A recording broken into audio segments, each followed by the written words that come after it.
Smiling Strange. Welcome back to the Advent Calendar House. You're just in time for Garbage Day. We are looking happily deranged back to 1996 to follow the adventures of Pete and Pete as they try to keep the spirit of the season alive for as long as possible in Oh Christmas Pete. I am pile of garbage slowly and steadily growing at my front curb, Mike Westfall. And joining me, armed with a flamethrower I got him for Christmas to keep his room clean, it's Tommy Coombs. Hey, Tom. Hey, Mike, have you finished shooting or have you hit your target yet? We'll never know. And it's the return of the crusher of dreams himself. Please welcome back Chad Young. Hey, Chad. Blow it out your butt, blowhole. Oh, so we have Chad to thank for reminding me Pete and Pete had a Christmas episode. It wasn't even on topic. You just made a passing remark in a tweet, and that's when I remembered and immediately booked you both. Mm-hmm. So, Chad, tell me about your history watching Pete and Pete. So, I mean, I don't know if you weren't really around, you're probably not going to remember it, but Pete and Pete had, before they had a full-fledged series, they had a series of shorts where it was just Pete. I think Ellen was in a couple. Mm-hmm. I mean, I know Mom and Dad were in it, but I mean, they were only like 2-minute shorts, and they were. I think every kid really loved them. When they would be on. So I mean, when the series started, I was sold. I was like, yep. I mean, I already love the shorts. I love the characters already, and the fact that Big Pete is a Christmas icon because he appeared around the same time in both Home Alone movies, or at least the two that our generation acknowledge. But it was just I was a fan back then. I still watch them every once in a while. I actually, the day the first series on DVD came out, I bought it alongside Top Cat, the entire Top Cat series at Best Buy. I remember that day. It's weird that I can remember that, but I've been a fan of Pete and Pete since the shorts. I was heartbroken to find out that Snow Day was originally supposed to be a Pete and Pete movie. Yeah. Because you want to know something? I watched Snow Day for the very first time ever this year. Oh wow! I always said I never wanted to watch it because I knew it was supposed to be a Pete and Pete movie, and I always kind of took it as, well, maybe it's not, maybe I'm not the age that maybe it's not my age group that this movie's going after. But I watched it and I loved it. I thought it was hilarious. It definitely was a movie that I can picture myself watching back then. But yeah, no, Pete and Pete is always, when I think of favorite Nickelodeon things ever, like that's always in the top 5, I'd say. Sure, absolutely. Tom, what about you? I was a huge Nickelodeon fan growing up, and Pete and Pete was always a staple for me. And when it came to the the minute shorts during commercial breaks, you had your Inside Out Boy, you had your Banana Man. But I think Pete and Pete really set the mark. I will say that Pete and Pete, I believe, is one of those shows, along with You Can't Do That on Television and Double Dare, to really put Nickelodeon on the map. And the weird thing is, I remember so much from the show, from the Possessed Bowling Ball to the Orange Lazarus to the King of Fraud to the That's Where We Stopped. I remember so much from the show. Rewatching this episode, I don't remember, I almost remember nothing except for the scary Garbage Man and the Santa boxing ring, which is so weird. But I watched the show religiously and I loved it. I even remembered when, aside from the 2-minute specials, there were special half-hour episodes before it became a series, such as, I want to say, the Halloween one. Right. Yep. How I Spent My Summer Vacation. We recorded that off the TV, and we wore that tape out. That's right. Yeah. And I remember being like, why did Mr. Tasty disappear? That's a classic episode, by the way. I love so that good. And to the prank wars and things like that. And also with the shorts, I believe Artie was in a few of those also. He was. Yes. And you know what? I'm sorry, Tommy. I have to interject. One of my favorite things in all of Pete and Pete history, there's a short where Artie gets in a fight with a puddle and he just yells at the puddle, "Go back to the lake, fatty." And then he just punches it. And it's like, if that doesn't sum up what this show is, I really don't know what else it will. Yeah, and like Farewell My Little Viking was probably the saddest TV moment for me as a kid. Aside from the Dinosaurs finale, but we won't get into that. No. And if Derek was here, he would not let you. You know what? He would encourage you to keep talking about it. Yeah, he would. But yeah, I love the show. I love that fact that they had it was like today's adventure, and they're they were villains. They were like real villains. Also, by the way, favorite villain, Endless Mike. Yeah. Yes. Absolutely. I always thought he was Judd Nelson. As a kid, I thought that's fair. Yeah, I always thought he looked like Judd Nelson when I was a kid. So does it now? Well, probably not. No.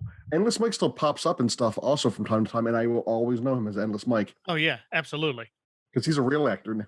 Did you guys see the little? I think it was for Funny or Die that they did a reunion sketch. Yes, they did. Yeah. Endless Mike. Mm-hmm. Toby Huss showed up. Mm-hmm. That was fantastic. I rather clearly remember watching that first short. It was called "What Would You Do for $1?" and I became an instant fan. Mm-hmm. What I didn't remember was how close to the end of Pete and Pete's run this Christmas episode is. It's like the third from the last of the whole series. Really? Yeah. Yeah. Which is probably, Tom, why you only remember bits and pieces of it. But I was still a Pete and Pete diehard right up until the very end. But before we talk about the end, let's start from the beginning by briefly going through the history of the adventures of Pete and Pete.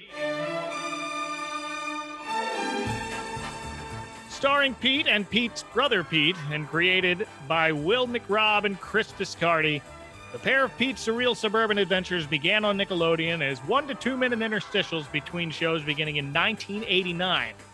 So yeah, officially there were 3 seasons of the proper half-hour, regularly scheduled series starting in 93, but the universe this show created played out over 8 years, and we watched these kids grow. Besides 16 or 17 shorts, depending on what list you're looking at, there were also those 5 half-hour specials beginning in 1991 with Valentine's Day Massacre, which I might have to put on the list down the pipeline. Mm-hmm. And finally, a regular series starting in 1993 and ending in December 1996. And that is where we find Oh Christmas Pete, near the end of the third and what would prove to be final season, which, as of this recording, has never been released on home video of any kind. But it's out there on the internet if you look. Well, not officially. Right. Not officially. I won't mention the name, but a friend of mine actually put together a couple of years ago a great complete set, and included all the reunions and all the extras and all the shorts and all the bumpers, and he really did his homework. But I'll send you a picture of it, but I can't say his name. Understood. Don't want to get anybody in trouble. No. That's not what the Advent House is about. No. Nope. No snitching. No. One of those early shorts was apparently called Christmas Eve, but that has apparently been lost to time. I really wish that I had a Blu-ray drive on my laptop, but I don't, because I only use my laptop for subpar writing, and I didn't think to get a Blu-ray drive. But the series that my friend put together, he actually had that on there. Really? Mm-hmm.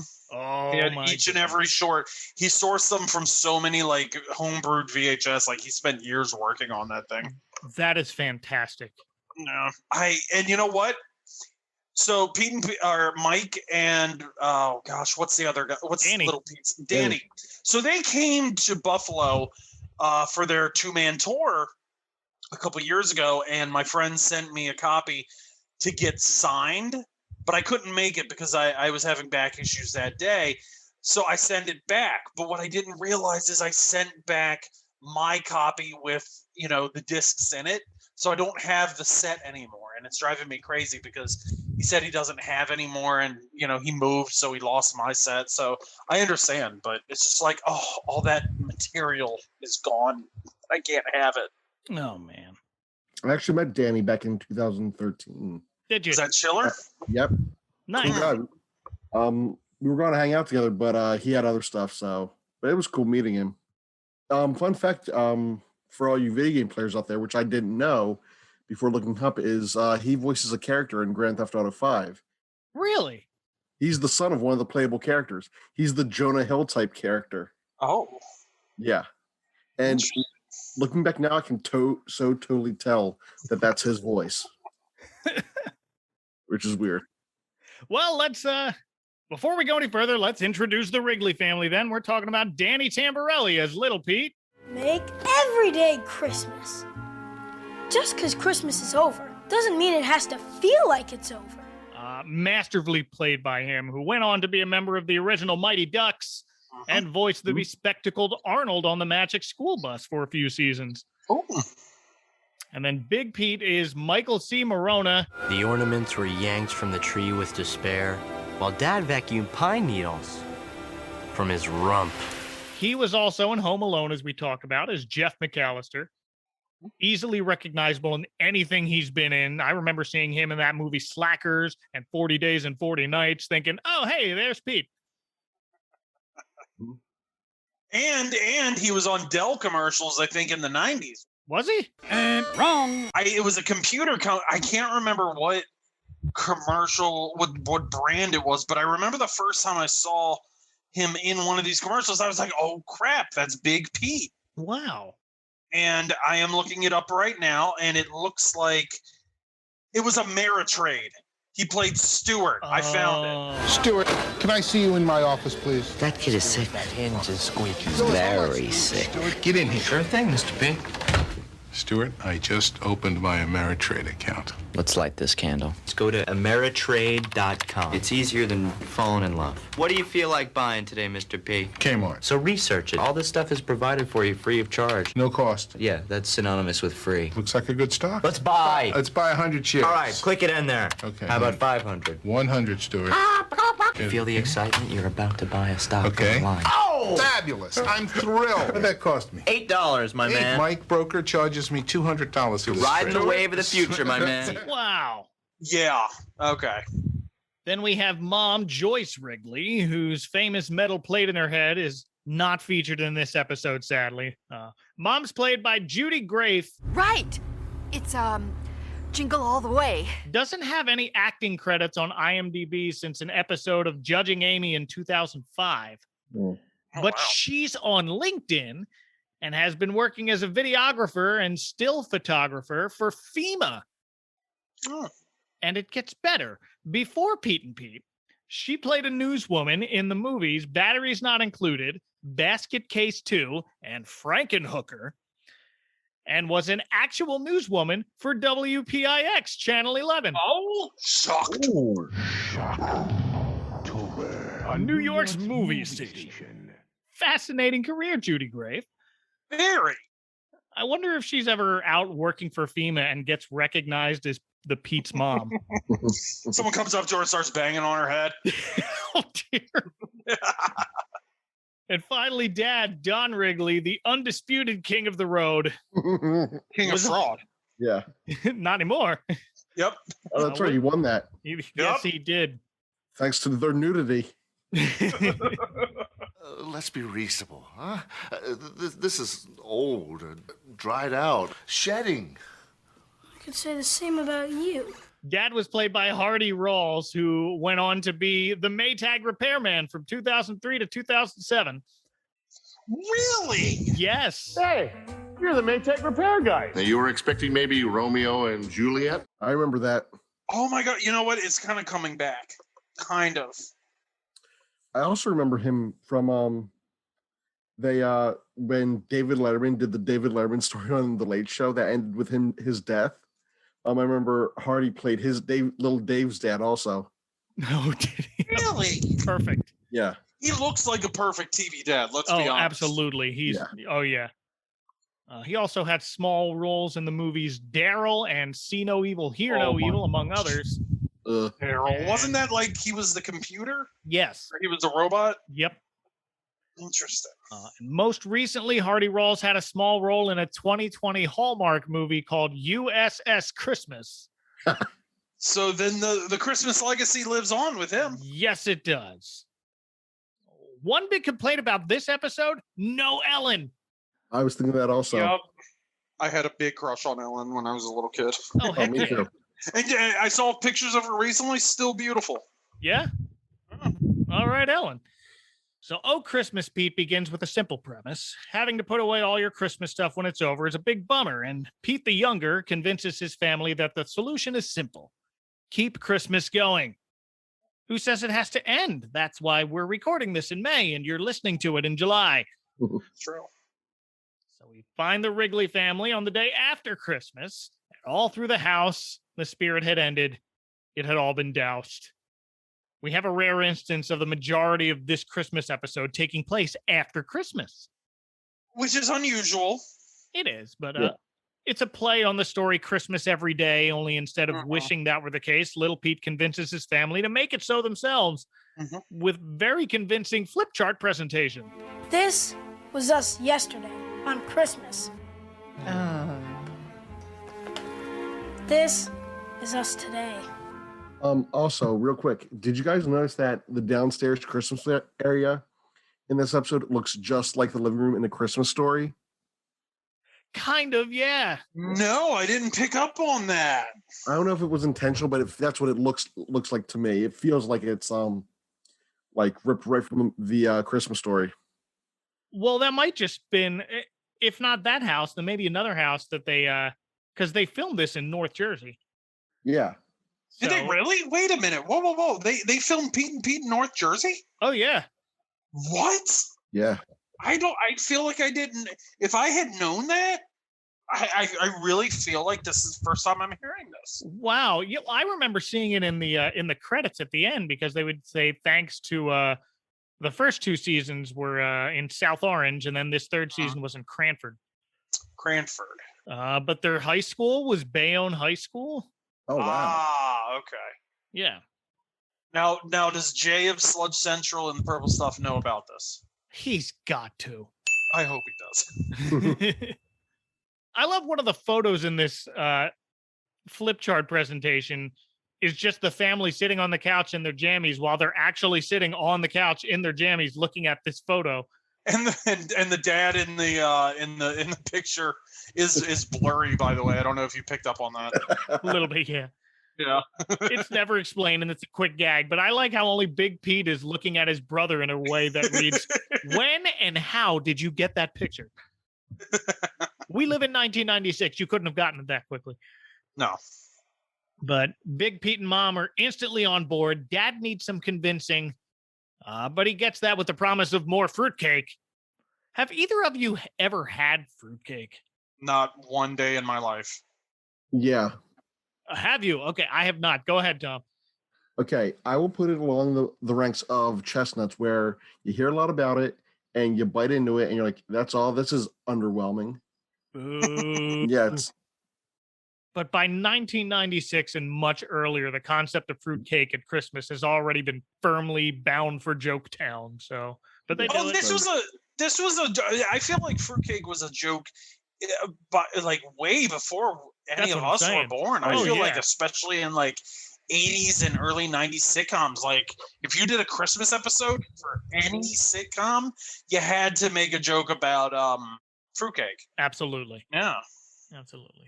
So the Wrigleys have another Christmas, fruitcake and all. And over the following few days, they go caroling door to door. Well, we really only see the one door, but more people show up every day. So the neighbors are starting to get on board with the idea of keeping Christmas alive. And why not? The Wrigleys even hired Santa to appear in their garage for photos. And Little Pete and his pals held encore performances of the Wellsville Christmas pageant. We saw the star in the sky. Hark! It led us here. They tried to ditch me, but I caught up And can we talk about this amazing wooden stable in their lawn? Yes. Yes. I've seen churches with, setups that aren't as elaborate as that. Oh, absolutely. Ours is pretty impressive, but this is It was kind of like the Home Alone one.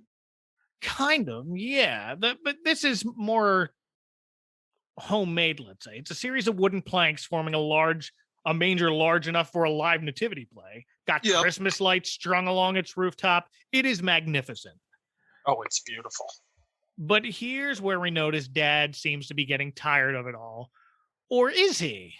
Oh. His attempt to take down Christmas ornaments off the tree are met with resistance by little Pete. Hands off the tree or I'll decorate. And after some hesitation, we learn the real problem. It's garbage day. Red car.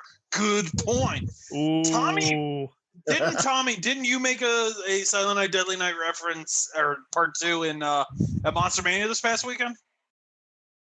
I did. I think I just said red car, then you said red car. Good point. Nice going, Doc. By the way, I'm sorry to interject. Michael May and I did a great episode on the first Silent Night, Deadly Night, and I want everyone to go listen to that because if you've never seen that movie, you really need to. Yes. And Mike and I have a great discussion. Oh, yeah. He did it for his Christmas movie podcast. For Sleigh Bell Cinema, which he's keeping up the archives. I'm told this year he's going to loop it into After Lunch. He never sleeps. Someone get that man some please let that man sleep. But in Wellsville, it's also garbage day, and Dad doesn't want to get him mad, and him is introduced in pure Pete and Pete fashion. It's Garbageman. They say when he was a little boy, he was thrown away like a Christmas toy. Garbageman. Oh. Introduced in a Western-style ballad sung by David Johansen. Killing machine. Garbage. Wait a minute. That's what the credits said. Yep. David Johansen was singing that? Yeah. They brought out the big guns. Jeez, I'm learning so much. He's involved in 2 years straight of holiday specials for Nickelodeon because he was in the Wienerville Hanukkah special exactly a year before this episode.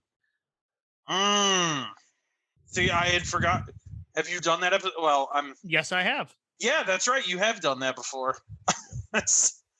I keep forgetting about Wienerville. I got to be honest. Sometimes I remember it, and then sometimes I'm like, "Oh my gosh, that was a show." You're forgiven. That was it's one of those things you don't remember until you think about it, and then it all comes flooding back. It's like Welcome Freshman, which I believe Will McRobin, Chris Viscardi actually worked on as well. I believe. I would not be surprised. No. Garbageman himself is played by Joseph McKenna. What I've heard up and down this street is the snapping, crunching, grinding sound of Christmas being slowly and painfully crushed to death. So spare me the sap. Who earlier in 96 got killed in The Long Kiss Goodnight by Gina Davis with her bare hands. Never saw that movie. Okay. He does have a very henchman look about him. He does. And he's a lot of his roles are like that. Shutter Island, 12 Monkeys, The Postman. Interesting. But to me, he will always be Garbageman. Yup. Oh, I love Garbageman. I forget, wasn't paying attention last night, but did he have a name or was it just Garbageman? Garbageman, that's it. Yeah, it's Garbageman. It's usually it would be like Garbageman. It's like garbage truck driver Mark Spitz or something like that. Well, yeah. Pete and Pete was always great at creating these memorable villains. You had names like Hathead and Open Face. And here's Garbageman.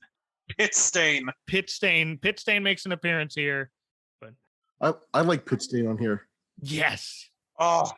But I think Garbageman, for me, is easily in my top 3 Pete and Pete villains. Huh. Yeah, I'd say so. I think he's a pretty good one, yeah. I'd say Endless Mike. Yep. Hathead. Not Hathead. Open Face. And maybe Pit Stain are my top 3.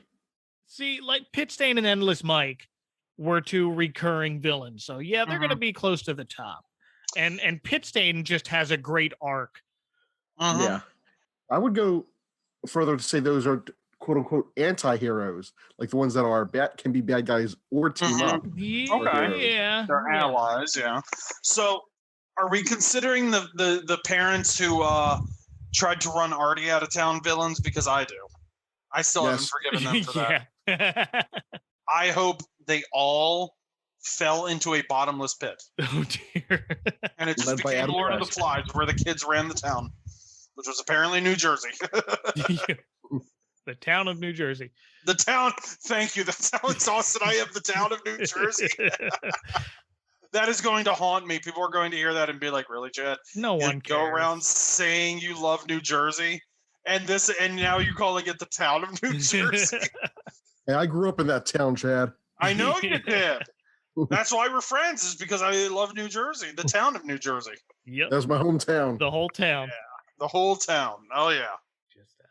But perfect casting here of Joseph McKenna. He's got that very pale complexion, completely bald head, except for the rat tail, bad teeth, slightly pointed features. Dude looks like Nosferatu.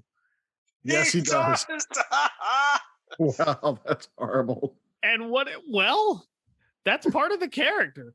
And one of the greatest joys in life is crushing discarded Christmas trees in his trash truck, in front of which is adorned with an old plastic Santa Claus with the head ripped off.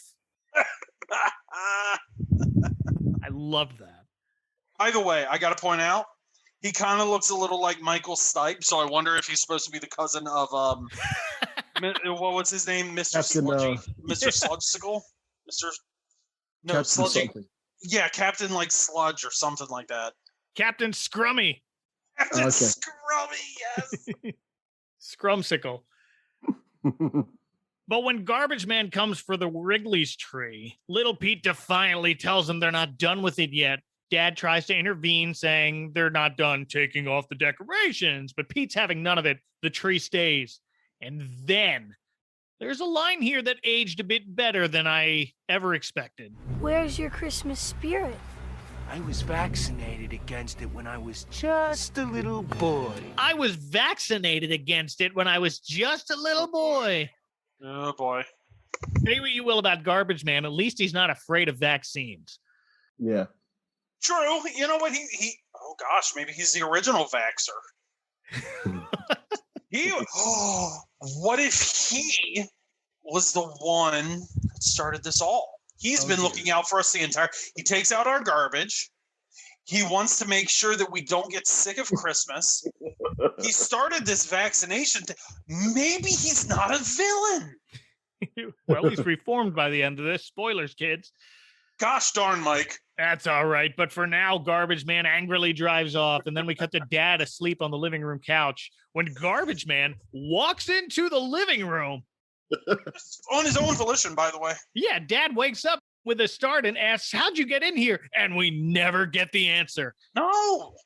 But here we learn Dad made a deal with Garbage Man to let him take the tree in the middle of the night while Pete's asleep. What neither of them counted on was Pete putting a motion sensor alarm in the tree. Classic Pete. Classic Little Pete. Which I wonder might have been avoided had Garbage Man not first plugged back in the lights. Why'd he do that? Mind games? That's what I was thinking, yeah. Uh-huh. Even though Pete was asleep, it might have been one thing if he was there and somehow helplessly forced to watch Garbage Man take the tree, lights and all. And he turned them on to add to the torture. But for all he knows, he's asleep until the alarm goes off. And now Pete's up and with the push of a button fires a tranquilizer dart from out of a nutcracker's mouth into the neck of Garbage Man. I need to rethink my home security. Yeah, like what are you doing wrong? But Mike, if you recall, that dart doesn't do anything, so. No, not to Garbage Man. It just makes him high. Like, doesn't he start hallucinating? Yes, he does start hallucinating. First, Pete and Garbage Man struggle with the tree before Dad has a change of heart now, apologizes to his son about the deal he made, and tells Garbage Man the tree does stay. So, this is one of the finest examples where the dad just kind of just gives in to Pete. Like, he doesn't really have much of a spine. Like, if you ever kind of notice, I feel like the mom is also kind of like that too, but Dad's not really an authoritative figure, if you ask me. He has his moments, and this is not one of them. I don't think anywhere in this episode is one of them, except when he finally... I think this is also a bit of a change of heart and realizes, watching the two of them struggle over the tree, he settles on his son. And it's more of a... I'm reminded of the scene in Elf where Michael comes for his dad and saying, Buddy's gone, I don't know where he is. And then the dad's boss, like, talks down to the kid, and he's like, you don't talk to my kid like that. This is what... Yeah. Okay, fair enough. I'll give you that. So it's 6 of one, a half a dozen of the other, but... Sure. But now we see the tranquilizer darts start to kick in a little as the camera gets sporadically blurry. And a now woozy garbage man stumbles out the door, hallucinating the whole Wrigley family, now laughing at him as a bunch of belly laughing Santas. Just weird, even for this show. Yeah. I don't know. It's about on par with this show. But Garbage Man declares if he can't have the tree, then he won't pick up any other trash anymore. Garbage Man has spoken. There's more Pete and Pete coming up after this. This is our mom, and this is her skull. When she was 12, she had an accident, and doctors had to put a metal plate in her head. She's okay and everything, but if you're ever at our house for dinner and you hear what sounds like Mexican radio, it is Mexican radio coming from the plate in my mother's head. Dance, señorita, dance. Nickelodeon presents The Adventures of Pete and Pete, starring Pete and Pete's brother Pete. Today's adventure, Mom's Plate. Other than Mexican radio, Mom's head sometimes picks up the police bands. There's a fire on Elm Street. Maybe we can help. And we get to go on rescues.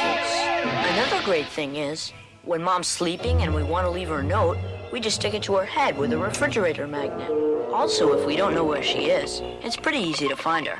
What I like best, though, is when the reception is good. A little to the left. Perfect. Mom's Plate pulls in Cubs games from Chicago. And now, back to Pete and Pete on Nickelodeon. And as we return from a commercial break, the Great Wrigley Garbage Strike is in full swing and full stink as the trash bags begin to pile up and the neighbors start to complain. And look, everyone, carolers in face masks. Oh. Pete and Pete predicted COVID. Pass it on. Yeah, no, this is like, oh man, you know what? People always say Simpsons predicted the future. I'm starting to think this one predicted the future. I mean, this one has as much future predicting, if you will, for lack of a better term, that I can think of off the top of my head, as the Simpsons did. It's all just coincidence, but I appreciate it. Yeah, so do I. But now Pete starts to get some pushback from his brother, Pete the Elder. Lord Palmerston! But Pete the Younger has a plan to keep the Christmas spirit alive, starting with jamming the airwaves with a Yule log on every channel. I'm all for. That's my kind of hack on the planet. Yes. Now, and I gotta tell you, like, you're talking to someone, and I think Tommy's kind of the same way. As much as I love Halloween, and, you know, Mike, I love Thanksgiving. Oh, yeah. Man, there is just something about Christmas music on the radio that I wish, I know I'm in the minority, I wish there was a station all year round that I could just, like a radio station. I know that, like, Pandora and all that. Mm-hmm. I know. But, like, yeah, so I wish Delilah was playing Christmas music all year round. I'd listen to that. Listen up, Delilah. Are you listening, Delilah? Please. Followed by a white Christmas indoors, thanks to pumping a snowmaking machine into the people's home air ducts. I kind of want to do that. Cleanup would be a pain, but I've dealt with worse. Yeah. I mean, we all lived through the 90s. I mean, it can't get much worse. That's followed by a neighborhood Santa Mambo, which is a dancing mambo line led by Santa himself, as maybe 6 or 7 snowflakes fall on the otherwise green lawns lined by full-leaved oak trees up and down Cranston Street. This wasn't filmed in winter. Excuse me, are you trying to suggest that the producers lied to us? Ring, ring, brother. We're now well into January when Pete the Signal Hijacker becomes the Signal Hijacked. That's right. We're getting some Max Headroom WGN stuff here. Yeah, that's exactly what I thought of. Also, the image of the Garbage Man's head appearing between those two candles is one, really creepy, and two, reminds me of the Wizard of Oz. Oh, yeah. Gosh, you know what? You're right. By the way, Mike. Yeah. Can I just do my impression of the Max Headroom? Do it. Intrusion. Yes. Okay. So I have to give credit. This is my friend Ryan did this first. So we start off. They're watching Doctor Who, and everyone's like, "Oh, hello, I'm Doctor. Hello, I'm Doctor Who." And then all of a sudden, out of nowhere, ah! That's it. That's my impression. I'm Good sorry. impression. It's not even my impression. Okay, I'm done. Thank you. I'll never be invited on After Lunch ever again because of this. Garbage Man douses the Yule log and informs everyone watching, Until that tree is mine, no one gets their trash collected. and that starts to make the neighbors irritable, and some even try to sneak some of their trash bags onto the neighbors' growing curbside piles. Even Big Pete in full mask asks himself, when is this gonna stop? But at this point, wouldn't you guys just kind of take it to a dump? And wouldn't this guy get fired for refusing to pick up trash? Or would he just get a new route? They asked that in the special, so I don't know. Wellsville's got their own town rules going on. Well, yeah. That's very obvious. If you No. But Pete is answered by a crowd of neighbors led by Pitstain. On behalf of the good citizens of Cranston Street, hand over that tree. Yeah. Or we're coming in to get it. Played by Eric Kushnick, known for this, and in the Nick at Night sitcom Hi, Honey, I'm Home, he was the neighbor kid Skunk. You know, look, I applaud anybody for I applaud anyone for getting roles, and I know that typecasting isn't always welcomed by actors. Some actors love it. I imagine this isn't the kind of typecasting you would want when you're like 12, 11, 14, whatever he was, where you're just kind of the stinky kid or the butt of these smelly jokes. Probably not, but I mean, he was a heck of a Pitstain. Oh, yeah. Legendary. The look on his face when he first sees that Yule log channel makes me so happy. I don't know why. Yeah. He seems really into it. Looks like Eric Kushnick stopped acting in 2002, so wherever you are, you were a heck of a Pitstain. You were, and you know what? I'd like to imagine that he doesn't smell. Oh, no, not at all. Nope. But Pete's not giving up without a fight, literally. And what follows is my personal highlight of this episode. Let's get ready to rumble! Pete has constructed a boxing ring on his front lawn, complete with a hanging microphone from I don't even know where, a tree maybe. I think it's a tree branch, yeah. Yeah. For an open challenge to face Santa Claus in the ring. I love everything about this. Did you notice that the ropes were tinsel? Yes, I did. Yes. The ring posts were those giant plastic candles.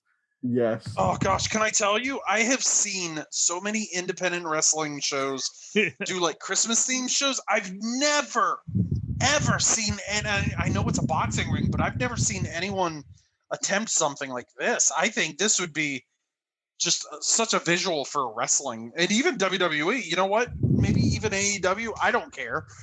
Do it. I'm surprised they didn't do that for any of their overseas shows that they used to do, like Christmas in Baghdad. Yeah, exactly. Right there. When Pitstain stands up and cheers, you can notice the quite visible stains under his pits, giving him that name. Oh, yeah. It's not just a clever name. No. Also, on behind the candles, it looks like they have those lollipops that like you would put in the ground, like if you want to make your yard look like Candyland. Oh, possibly. Yeah. I didn't notice that. But makes sense. Yeah, I didn't pick up on that either. That's how they were keeping the ring secure. But the mat on this ring has a logo that says Wellsville Santa Challenge. How long has Pete been planning this? Because he's not getting that printed on, it's 96. It's not 2021 where you can just, print it and make it happen. Right. Like, how long has he been, he's been planning all of this. Yeah. That he has been wanting. And maybe it's like Saw, where he knows how people are going to react. So he sets up a wrestling ring. He just has one, or a boxing ring. I'm sorry. Pete's always got a plan. He does. I love it. Chairs are lined up on all four sides of the ring, and it's a sold-out crowd. Wherever the mic is hanging from, Little Pete gets on it, challenging anyone to take on Santa and thus the Christmas spirit. This is the same Santa that was taking photos in their garage a few nights earlier, just now with boxing gloves. And most of the neighbors are booing him, including this one exceptionally loud woman. You're going down, fat man! Yeah, what the hell? They're supposed to be in support of Santa. Well, apparently they're sick of it because they want their trash collected. But then again, they all have cars. Take it to the dump. If someone's not gonna do it, you gotta literally get your hands dirty. Take it to the dump. Do it. First world problems. Exactly. These are the whitest people I've ever seen. And by the way, no non-white people in this town, I've noticed. Or at least not in this episode. Wait, ringside, I just saw one. I got the episode on also. As soon as you said saw that. one what? Non-white? One non-white. Oh, okay, wow. we got one. Okay. We found one. Okay. We got one. There's one in town of Wellsville. Then I was mistaken. I apologize. That lady, the large, loud lady, I'm wondering if she's the one from How I Spent My Summer Vacation that would feed her bird feeder and her wing would be jiggling fat. Very possibly. She was in another episode, or it might have been a short, but something about it was the one about where Little Pete tries to crash Adult Swim time at the public pool. Yes, which by the way that is one of my favorite episodes. That's that is that's not the it's not the one. That's was not that the summer vacation? No, it's different. No, I think it's the urinator one. Yes. Yeah. It's so the that urinator was one. That's probably legit my favorite episode because it just it reminds me of summer, and I was always watching Nickelodeon in the summer because what else is on, right? But that just that I love that episode. I'm sorry. No, that's fine. Wasn't he kicked out for eating in the pool? He was, and then Adult Swim, he tried to disguise himself as this same woman. That's right. Who kind of double takes at the sight of herself. But this delightful actress is Marilyn Dobrin. Okay. She's also had one-off roles in Meet the Parents, Sex and the City, Entourage, and of course a couple of episodes of Law and Order. Lovely woman. But yes, she's great here. Pete calls out Pitstain to take on Santa, but Pitstain wisely declines, saying, I can't hammer Santa. Hi, Santa. Thanks for the choo-choo. And it's adorable. It's heartwarming. It is. It's Pitstain isn't a bad guy. Only reason he's called Pitstain is because Little Pete decided to make fun of him, and then everyone else joined in. So he's got a character arc through this whole show. I was the smelly kid because for some reason I didn't really take to showering as much as I could have as a kid. Yeah. So I get it. Like once you're made fun of being the smelly one and you just, Tommy can attest, I sweat like a maniac now. Should have seen me when I was 13. I get it. Like you're kind of stuck with that label for life, no matter where you go, what school you go to. I can attest to this. So, oh man, I feel like he's a sympathetic character, but that's only because, I was him. I was him in Pigpen from Peanuts. Wow, you were Pitstain. No. Maybe I'm the inspiration. Oh, maybe I should have auditioned for that. Who knows? Maybe. Well, it seems no one wants to fight Santa, and Pete's plan appears to have worked as he declares this Christmas spirit lives. But wait. Until Garbageman steps into the ring. Yes. Makes short work of Santa as he shouts, It's time to deck the hall with... And I love the use of the clearly cartoony bonk sounds as as the punches land. Like it's supposed to sound fake. All that's missing is like the Batman, like what are they called? Biff, Pam, Pow. I gotta tell you though, I think Garbage Man had a advantage that Santa didn't. Santa was out there fighting. He had a couple, swings here and there. So Garbage Man is pretty fresh. And he's probably younger. I don't know that he's in better shape, but I think he's got an unfair advantage. I mean, Santa's known to have been around for a bit. Sure. Also, you guys know if there was like some sort of like reaction cloud like on Batman, it would be orange with white lettering. Yeah. Yep. Yes. Like the Nickelodeon splat. Exactly. Oh, that would have been perfect. Just the splat. Oh, that would have been perfect. But that's enough to make the crowd turn on Santa again. And here's where Big Pete points out to his brother, look around. The Christmas spirit is gone. And Little Pete finally throws in the towel, leaving him no choice but to give up the tree for a specially scheduled pickup that night. And we see him dragging it out to his curb that night as his driveway is lined with onlookers like a pallbearer in his tree's funeral procession. Kind of feels like a funeral, sure. It does. One last defiant comment to Garbage Man, I hope you're happy. Which Garbage Man replies, You think I like crushing the dreams of little kids? I don't like it.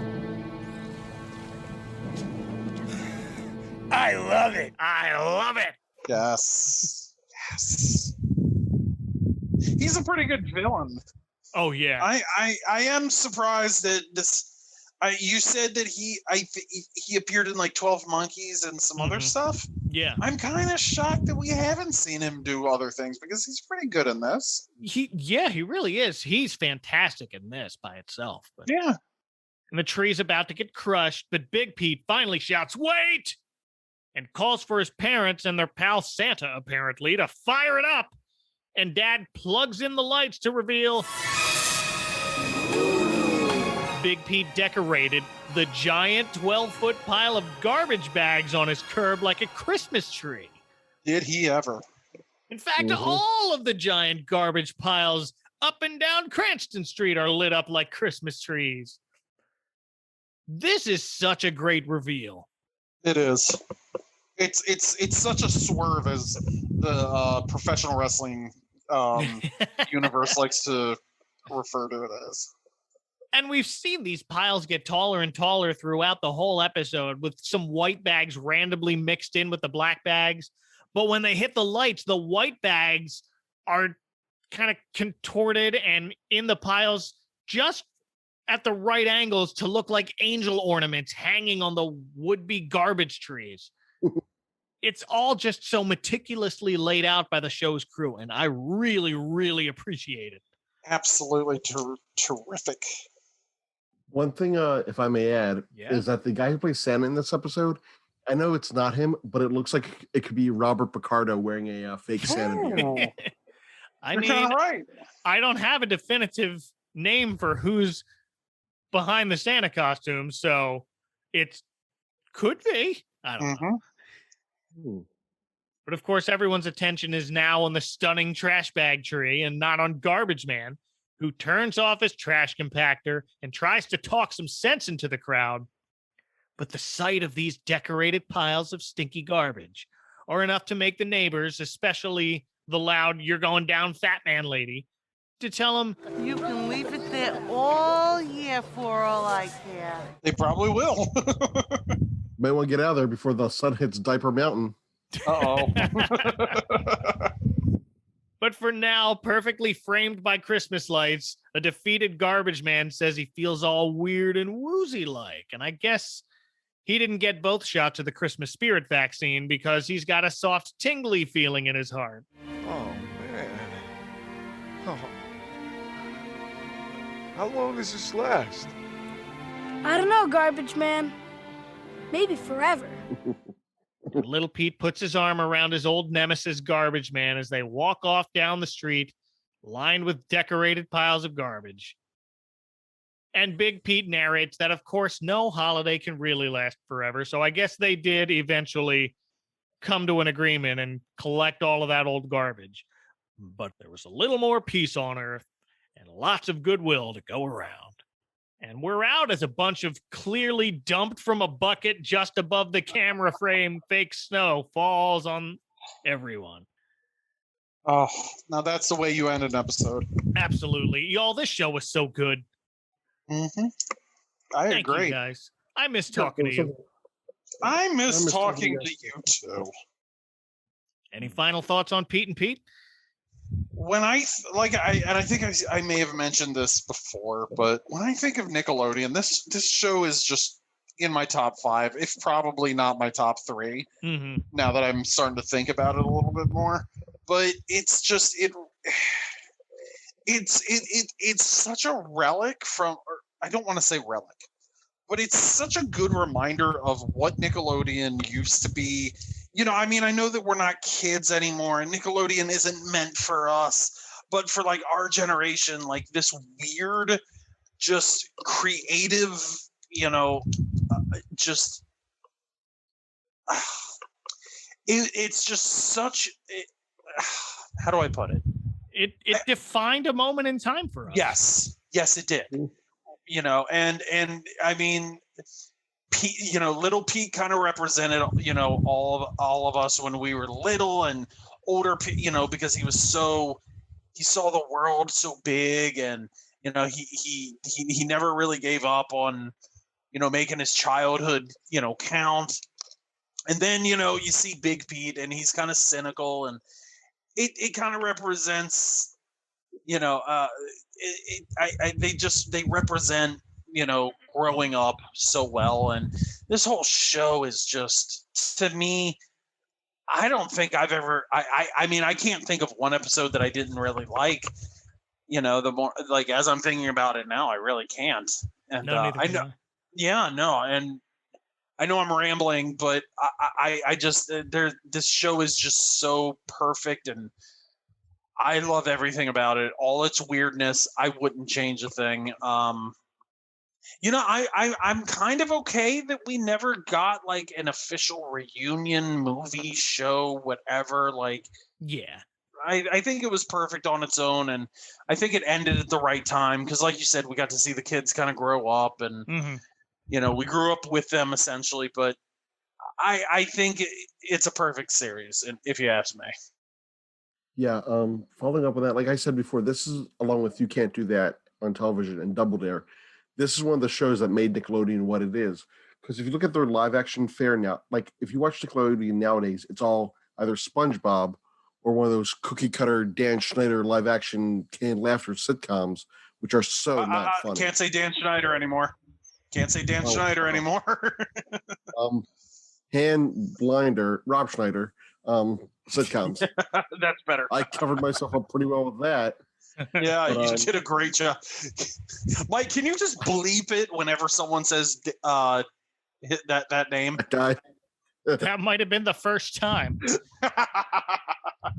But like those shows are all like, it's like the kids acting loud, bad acting. It's like these shows like had like Pete and Pete had like good stories and things like that. And nowadays it's just like so not funny. And I was watching on Paramount Plus Paramount. Yeah, Paramount Plus. They have Are You Afraid of the Dark on there, and the acting there is pretty okay also, except for that one episode where the with the large doll in the basement with the music and everything. The bully in that is pretty bad. Yeah, but it's like they don't make it like this anymore. No, and I get a lot of like unpopular reactions whenever I say SpongeBob pretty much ruined the channel, because SpongeBob has been the icon of the channel for over half its lifetime. And they'll play it like 5, 6, 7 hours a day, and they have nothing else. Well, that's how Nickelodeon started, so we're full circle. Yeah. And can I just say, like, I love SpongeBob, and I think it's great. But you know what Nickelodeon was really good at back then, and it's kind of also the ECW kind of mentality. For those who don't know, ECW was a small, independent, trashy wrestling group that took pretty much wrestlers that were not very, how do we say, they wouldn't have succeeded in WWF or WCW because they were so, like, they were kind of the castaways. And essentially what I'm saying is Nickelodeon could hide the negatives and accentuate the positives. Like, you didn't notice as a kid that these kids aren't Sir Laurence Olivier. They're kids. So yeah, they're not going to be the greatest actors in the world, but if charisma, they have enough, enthusiasm in them that you don't even notice that. You kind of just, you got sucked in. And, the fact that we were seeing kids our age on TV, which the only other way you could do that is probably on like TGIF or, Cartoon Network. Well, Cartoon Network never really had much. It wasn't around yet. Yeah. So like Nickelodeon, I see where Tommy's coming from. It's like way too polished, but we're also adults and things, change, for generations. So sometimes, we kind of have to accept that. Like even by the 80s, who cared about variety shows? Right. And I'm sure, adults, who were growing up in the 70s were saying that about the shows about the 80s or in the 80s. But yeah, Nickelodeon used to be, a little bit more, I don't want to say raw, but they used to be a little bit more, just, how do I, what's the right word? I think that they were a little bit for more, some reason, the word I'm thinking of is alternative. Yes. For lack of a better term, but that's how that word came about when we're talking about that style. But this show absolutely defined a moment in time for Nickelodeon and for us who grew up around the same time, who were in that sort of same age bracket, bookended by the two Pete's. Mm-hmm. Absolutely. So, yeah. This is a classic. I love this show. Mm-hmm. And you know what? I hope it's not. I canceled Paramount Plus. Is this on Paramount Plus right now? No, not yet. I'm hoping it's going to get on there soon. I will. I'm just saying this right now. I love Hey Dude.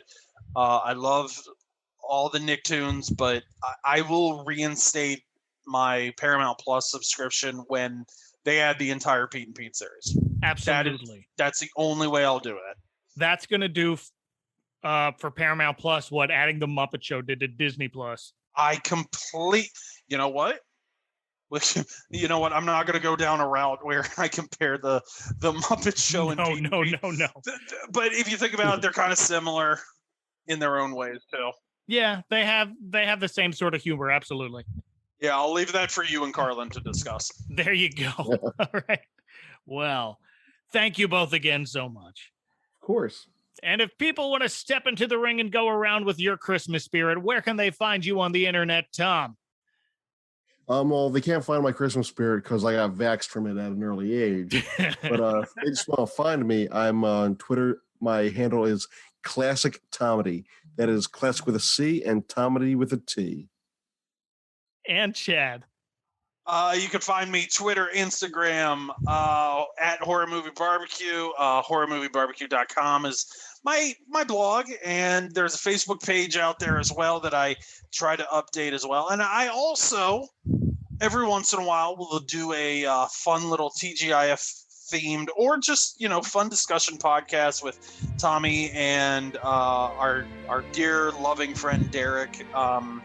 We will. I can almost guarantee we're going to have at least one in the next few weeks, I guess, by the time this drops. I hope so. At least. Can't wait. Yeah. Fingers crossed. Yes. And I'm on Twitter at FallWestMike and Advent Cal House. You can find complete show notes at adventcalendar.house. Our 12 days of summer vacation continue in a couple of days. Until then, for Chad Young and Tom Coombs, from Garbage Day, this is Mike Westfall saying, watch out for the icy patch. Garbageman has spoken.